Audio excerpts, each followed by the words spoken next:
पन्नगे च सुरेन्द्रे च कौशिके पाद संस्पृशि निर्विशेष मनस्काय श्री वीरस्वामिने नमः।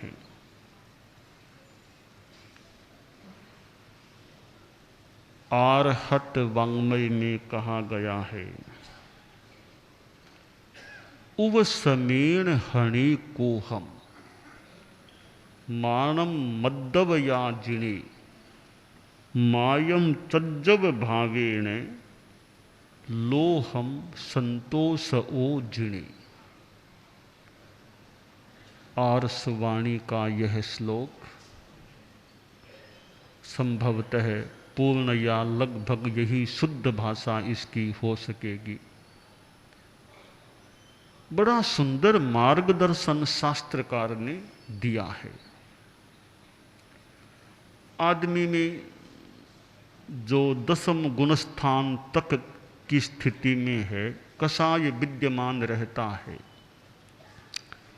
गुस्सा भी, अहंकार भी, माया भी, लोभ भी, ये सभी दसम गुणस्थान तक तो नहीं रहते। दसम गुणस्थान में तो एकमात्र सूक्ष्म लोभांश रहता है, पर नवमें गुणस्थान में तो इन चारों कषायों का अस्तित्व रहता है।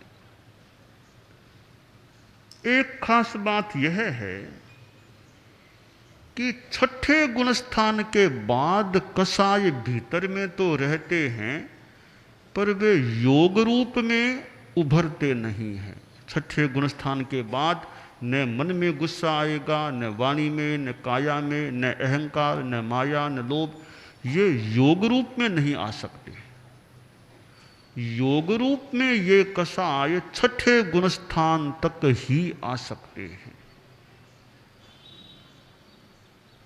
तो छठे गुणस्थान तक ये कषाय समस्या पैदा कर देते हैं। गुस्सा भी एक ऐसा तत्व है जो समस्या पैदा करने वाला है। व्यक्ति स्वयं भी अशांत, दुखी बन जाता है और दूसरों को भी वह अशांत और दुखी बना देता है। आदमी को ज्यादा गुस्सा नहीं करना चाहिए। जीवन है, परिस्थितियां तो प्रतिकूल भी आ सकती हैं, अनुकूल भी आ जाती हैं। एक आदमी की बात हमें पसंद नहीं भी होती है, या कोई व्यवहार हमारे प्रति कटु हो जाता है, हमारी इच्छा के विपरीत व्यवहार हो जाता है, तो हमें गुस्सा आ सकता है। परंतु गुस्सा करना कोई उत्तम बात नहीं है। हमारा अभ्यास ऐसा होना चाहिए। देखिए, साधु का तो ज्यादा अभ्यास होना चाहिए शांत रहने का। उत्तरज्जयनानी में कहा गया, महत्पसाया इषिणो हवंती नहु मुनि कोव परा हवंती। ऋषि महान प्रसाद, प्रसन्नता वाले होते हैं। उन्हें आक्रोश में तत्पर नहीं होना चाहिए। साधु का तो धर्म है सहन करना। समावयंता वयनाभिघाया कन्नंगया दुम्मणियम जनंती धम्मोत्ति किच्चा परमग्ग सूरे ज इंद्रिये जो सहई सपुज्जो। वचन के भी प्रहार आते हैं और वे प्रहार कानों तक जाकर दौर्मनस्य पैदा कर सकते हैं। पर साधु क्या सोचे, इनको सहन करना मेरा धर्म है। इस प्रकार जो चिंतन करके सहन कर लेता है, सहन करने वाला पूज्य बन जाता है। संस्कृत में कहा गया, क्षमा वीरस्य भूषणम। क्षमा वीर आदमी का भूषण होता है।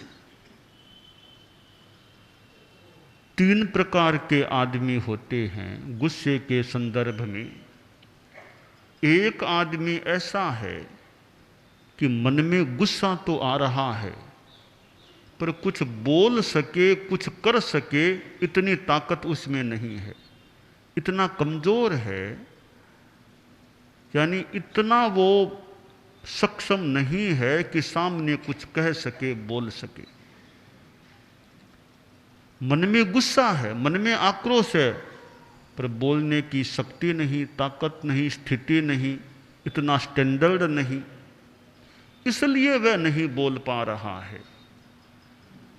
यह तो निम्न स्थिति होती है कि आदमी में शक्ति ही नहीं कुछ कहने की, बोलने की, सामना करने की, मुकाबला करने की। वह कमजोर आदमी, कायर आदमी है, कमजोर है, वह निम्न श्रेणी का आदमी है। दूसरा आदमी ऐसा है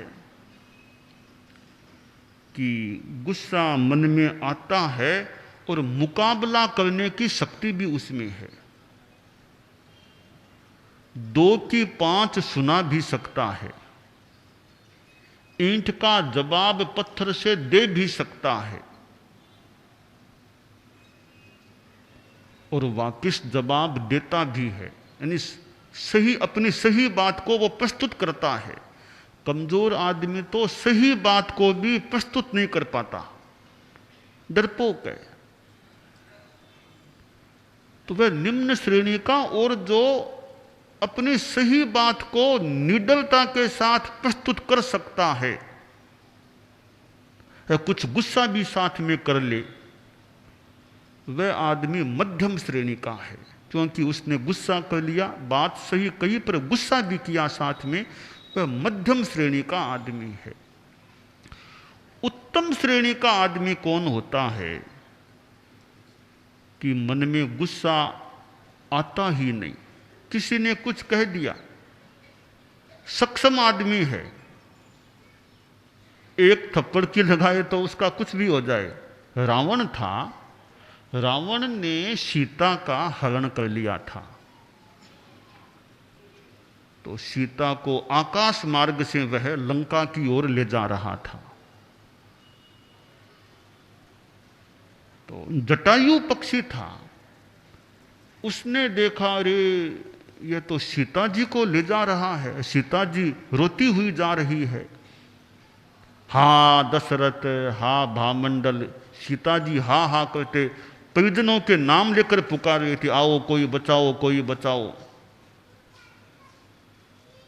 जटायु ने सोचा, ये रामचंद्र जी की यह तो पत्नी है, इसको रावण ले जा रहा है। जटायु ने, बेचारा साधारण सा प्राणी, उसने भी मुकाबला किया, रावण से मुकाबला करने को तैयार हो गया सीता को बचाने के लिए। पर यह मुकाबला करने की जो शक्ति थी, वह तो अपने आप में उसकी विशेषता थी ना। छोटा प्राणी होकर भी रावण से मुकाबला करने लग गया। यह अलग बात है कि रावण के सामने वह कहां टिकने वाला था, रावण की शक्ति के सामने जटायु बेचारा कहां टिकने वाला था। और रावण ने आखिर थोड़ा प्रहार किया, पंख तोड़े, कुछ भी किया, बेचारा नीचे आके गिर गया जटायु पक्षी। तो यह मुकाबला करने की शक्ति है, यह अपने आप में विशेषता होती है। उत्तम आदमी वह होता है कि शक्ति है मुकाबला करने की। अपने से बहुत छोटा व्यक्ति सामने है, उसे डांटा भी जा सकता है, थप्पड़ भी लगाई जा सकती है, और भी कुछ किया जा सकता है, फिर भी उत्तम आदमी सोचेगा कोई खास बात नहीं, कोई खास बात नहीं, कह दिया तो कह दिया, कोई खास बात नहीं। यूं सोच के वह क्षमा धारण करेगा, गुस्सा नहीं करेगा। वह उत्तम आदमी होता है जो शक्ति होने पर भी, सक्षम होने पर भी क्षमा कर देता है, गुस्सा नहीं करता है। तो गुस्से के संदर्भ में 3 प्रकार के आदमी दुनिया में हो सकते हैं। एक निम्न श्रेणी का आदमी जिसमें शक्ति ही नहीं है कुछ मुकाबला करने की, वापिस बोलने की। मध्यम श्रेणी का आदमी शक्ति है बोलने की, या कुछ बोलता भी है, वो थोड़ा गुस्सा भी करता है। और उत्तम श्रेणी का आदमी वह है जो सक्षम होने पर भी क्षमा करता है, गुस्सा नहीं करता।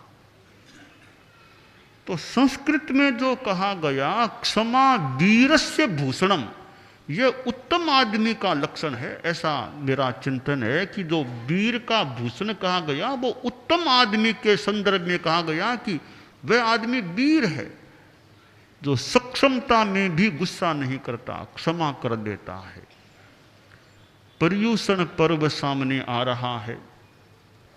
संवत्सरी तो उसका शिरमोड़ है ही। जैन शासन का बड़ा महत्वपूर्ण पर्व है और चतुर्मास की नाक है। पर्युषण पर्व चतुर्मास की नाक है। आध्यात्मिक पर्व की दृष्टि से पर्युषण संवत्सरी से बढ़कर कोई दूसरा पर्व चतुर्मास में मेरी जानकारी में नहीं आ रहा है। दिगंबर समाज का 10 लक्षण पर्व है, श्वेतांबर परंपरा का पर्युषण पर्व है। 10 लक्षण हो या पर्युषण हो, धर्म की आराधना के मानो ये केंद्र हैं। और पर्युषण पर्व में फिर संवत्सरी का पर्व तो जो क्षमा का प्रतीक है, क्षमा की प्रेरणा देने वाला है। और लोग इस संदर्भ में, इस उपलक्ष्य में खमत खामना भी करते हैं कि एक वर्ष में कोई ऐसा वैसा व्यवहार हो गया हो, हम पिछली बातों को भूलें, खमत खामना कर लें। तो एक महत्वपूर्ण अवसर है ये, क्षमा पर्व कह दें, मैत्री पर्व कह दें, कि वर्ष में एक दिन तो कम से कम ऐसा आए कि पिछला सारा हिसाब चुकता हो जाए, या बैर विरोध को हम छोड़ दें। बेरम मज्ज न के नहीं, किसी के साथ हमारा वैर भाव न रहे। यह गुस्सा एक प्रकार का विष है और अहिंसा अमृत है। को हो विषम किम अमयम अहिंसा। गुस्सा विष है और अहिंसा अमृत है। अहिंसा का अभ्यास बढ़ाने के लिए क्षमा की साधना भी आवश्यक हो जाती है। आप लोग गृहस्थ हैं, परिवार में रहते हैं, समाज में जीते हैं। कईयों के संबंध बड़े मधुर होते हैं आपस में, और कभी कभी मधुर संबंध वाले व्यक्तियों के बीच भी दरार पड़ जाती है, संबंध विच्छिन्न हो जाते हैं। संस्कृत में कहा गया, यूयम वयम वयम यूयम इत्यासीन मतिरावयोः किं जात मधुना येन यूयम यूयम वयम वयम। एक समय था कि 2 मित्रों में इतना प्रगाढ़ मैत्री संबंध था कि उनकी भाषा थी कि तुम सो हम सो तुम, एक ही बात है, क्या फर्क है। परंतु एक समय आया, कोई बात हो गई और संबंध टूटा। तुम हम बस अलग अलग हो गए। 2 भाई जो राम लक्ष्मण की जोड़ी कहलाने वाले, हालांकि ऐसे भाई मिल सकते हैं दुनिया में जिनको राम लक्ष्मण की जोड़ी कहा जा सके, पर ऐसे भी भाई मिल जाएं जिनको राम लक्ष्मण तो क्या राम रावण की जोड़ी के रूप में देखा जा सके। संबंध टूट जाते हैं, स्वार्थ बीच में आ जाते हैं तो संबंध टूट सकते हैं। तो यह क्षमा का भाव बड़ा सुखदायी होता है। गुस्सा है वह पारिवारिक दृष्टि से, सामाजिक दृष्टि से, व्यापारिक दृष्टि से और आध्यात्मिक दृष्टि से, चारों दृष्टियों से नुकसानदेह होता है। पारिवारिक दृष्टि से आप देखिए, आपके परिवार में आप 5, 7, 10 लोग हैं, आप साथ में रहते हैं। अगर आप बार बार गुस्सा करोगे, बार बार कुछ कटु जबान बोलते रहोगे, कभी बेटे को बोल दिया, कभी पोते को बोल दिया, कभी और किसी को बोल दिया, कभी गालियां दे दी, तो हो सकता है परिवार के सदस्यों में आपके प्रति सम्मान की भावना कम हो जाए।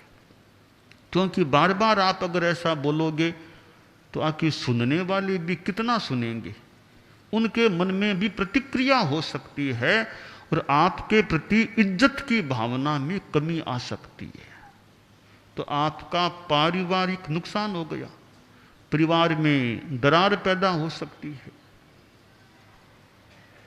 आप व्यापारिक दृष्टि से देखिए, आप दुकान करते हैं, आप दुकानदार हैं, ग्राहकों से झगड़ा करते रहेंगे, आप कटु जबान बोलोगे, गालियां दोगे, तो ग्राहक आपकी दुकान पर क्यों चलेगा फिर? तो नुकसान किसका हुआ? नुकसान आपका हुआ। व्यापारिक दृष्टि से आपका नुकसान हुआ कि आपकी वस्तुएं बिकेंगी नहीं, कम बिकेंगी, तो आर्थिक नुकसान आपका हुआ, गुस्से के कारण से हुआ। तो गुस्से से व्यापारिक नुकसान भी हो सकता है।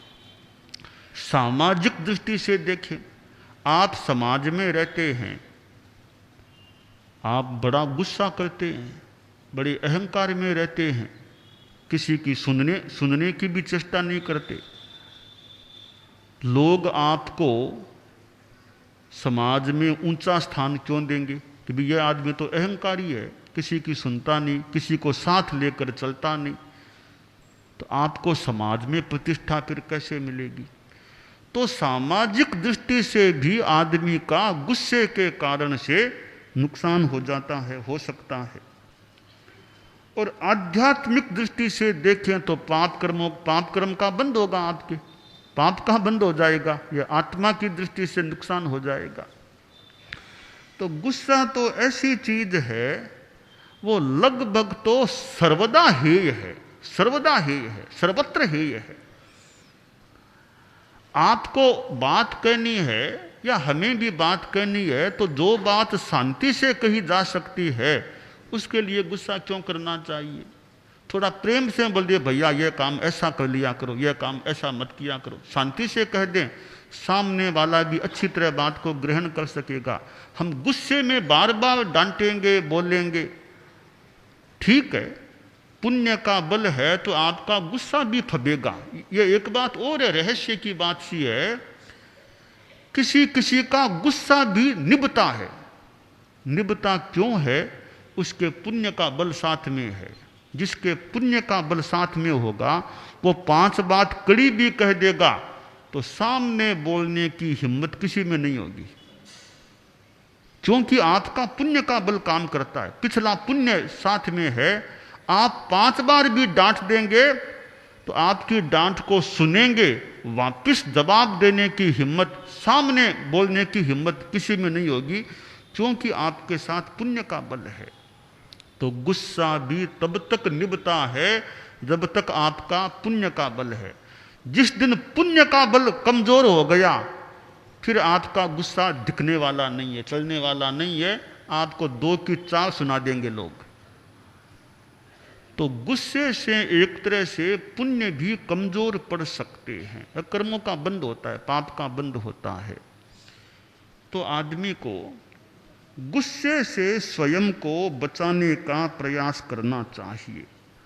अब समस्या यह होती है कि गुस्सा हमें न चाहते हुए भी आ जाता है। गुस्सा करना चाहते तो नहीं, पर वह कोई ऐसा मोह कर्म का उदय होता है, प्रबल उदय होता है कि हमें आवेश गुस्सा आ जाता है।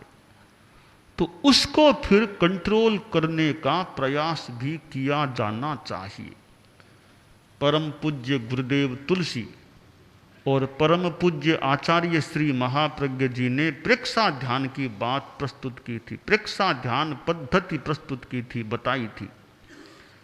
हम साधना का अभ्यास करें और छोटे छोटे प्रयोग करें। मन में गुस्सा आ गया तो थोड़ी देर जबान को बंद रखने का प्रयास करें। अभी बोलना नहीं, बस बोलने से काम बढ़ सकेगा।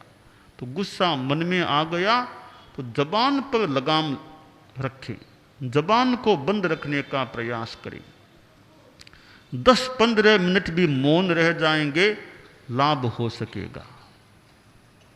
लगे कि मौन रहना तो मुश्किल है, तो एक बार वह स्थान छोड़ दो। जैसे आपको इस कमरे में आप बैठे हैं, वहाँ कोई बात हो रही है, वहाँ आपको गुस्सा आ रहा है, अब गुस्सा आ गया और अब जबान भी खुलने वाली है, तो हिम्मत करके वह कमरा छोड़ दीजिए और कहीं हो जाइए। आप उन व्यक्तियों के पास न रहें जिनके सामने आपको, जिनके लिए गुस्सा आ रहा है, और कहीं हो जाएं।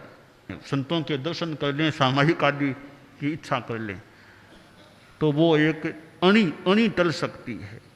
थोड़ी देर बाद तो आदमी का दिमाग शांत भी हो सकता है। यह भी कहा गया कि मन में गुस्सा आ जाए तो 24 घंटा गुस्सा मत करो, बाद में भले करो, तुम 24 घंटा गुस्सा मत करो। 24 घंटा शांत रहेंगे तब तक तो दिमाग काफी शांत हो सकेगा। दीर्घ श्वास का हम अभ्यास करें, लंबा श्वास लें छोड़ें। यह भी एक साधना का प्रयोग है गुस्से के संदर्भ में। और श्वास निरोध, श्वास को रोकने की बात भी बताई गई है पंचसूत्र में। आदमी को लक्ष्य बना करके प्रयास करना चाहिए गुस्से को कंट्रोल में रखने का। यह गुस्सा भी एक प्रकार का नशा बताया गया है। गीत में सुंदर कहा गया, छोड़ो क्यों को नी क्रोध रो, थारी आँखा में लोही रो, फाने छोड़ो क्यों को नी,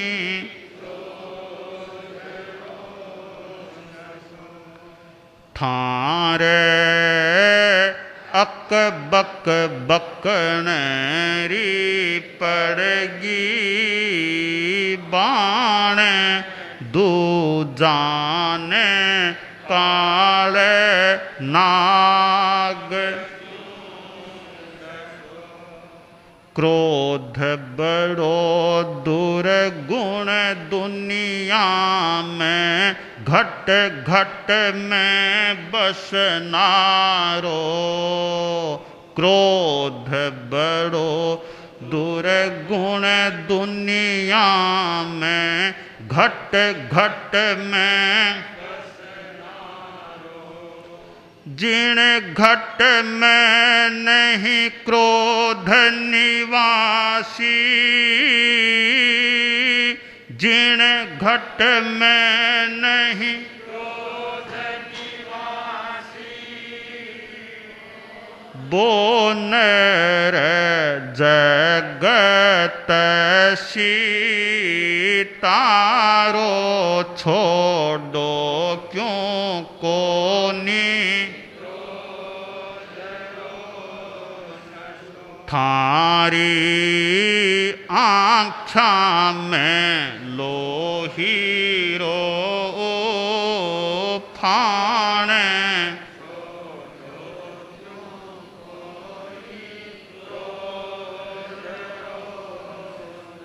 थारे अक बक बकन री पड़गी बाण दो जान काले नाग ज्यों डसो। तो गुस्से के अनेक चित्रण हैं। इस संदर्भ में हम गुस्से पर कंट्रोल करने का यथोचित प्रयास करें, यह काम्य है। दानान शेठम अभय पयाणम सच्चे सुया अणवज्जं वयन्ति तवे सुया उत्तम बंभचेरम लोगुत्तमे समणेनाय पुत्ते। मैं थोड़ी सी बात और बताने वाला हूँ। ऐसा है कि मैंने वैसे किशनगंज तक का कार्यक्रम तो हम बता चुके हैं, मैं थोड़ा उसके बाद का प्रोग्राम बता रहा हूँ। यानी किशनगंज से फिर 17 फरवरी को बिहार करना है वहाँ से, तो 17 फरवरी को तो वो पांजीपाड़ा कालीबाड़ी है। आगे फिर 19, 20, 21 ये मतलब फरवरी 19, 20, 21 फरवरी इस्लामपुर में रहने का विचार, और 26 फरवरी को बागडोगरा में प्रवास करने का भाव है। अब हम वैसे रास्ता सीधा भी बता रहे हैं, पर सीधा रास्ता लेने का विचार नहीं है। 27 फरवरी को सिलीगुड़ी शहर में रहने का विचार है। अब दिन तो फिर आगे काफी जाना है ना, आगे बहुत आगे जाना है। समय है गुरुदेव, जो आप फरमाएंगे हमारे लिए गुरुदेव वही अंत प्रसाद होगा। अब ऐसा है कि आगे जलपाईगुड़ी भी है। 2 मार्च को जलपाईगुड़ी, 3 मार्च को मैनागुड़ी, 5 को धूपगढ़ी, 7 मार्च को फालाकाटा, 12 मार्च को जयगांव, 13 मार्च को फूसलिंग और 14 मार्च को वापस जयगांव, और 19, 20 मार्च को अलीपुर द्वार, और 28, 29 यह मार्च को कोकड़ा झाड़, और फिर 1 से 4 अप्रैल 1 से 4 अप्रैल बंगाई गांव। बाद में मुनि विवेक आ गए हैं। 8, 9, 10, 11, 12 मार्च बरपेटा रोड, 13 को हाउली, 16 को टिहू, 18, 19 को नलबाड़ी और महावीर जयंती नलबाड़ी में करने का विचार है। और फिर 26, 27, 28 अप्रैल को खारूपेटिया, और 2 मई को ढेकियाजुली, 5 मई को अक्षय तृतीया प्रोग्राम के संदर्भ में तेजपुर में प्रवेश करने का विचार है। और तो ये अभी तेजपुर तक का तो हमने बता ही दिया है, और अब जोराट की बात हो रहा है, जोराट की वो भी बतानी है अब, क्योंकि हाँ पहले ऐसा है कि तेजपुर के बाद जोराट जाने का भाव है। और जोहराट में श्री सुदानमल जी दुगड़ जितने दिनों के लिए कहेंगे उसमें कमी करने का भाव नहीं है। गुवाहाटी को रखते हुए जितने दिनों के लिए भाई साहब कहेंगे उसमें कमी करने का भाव नहीं है।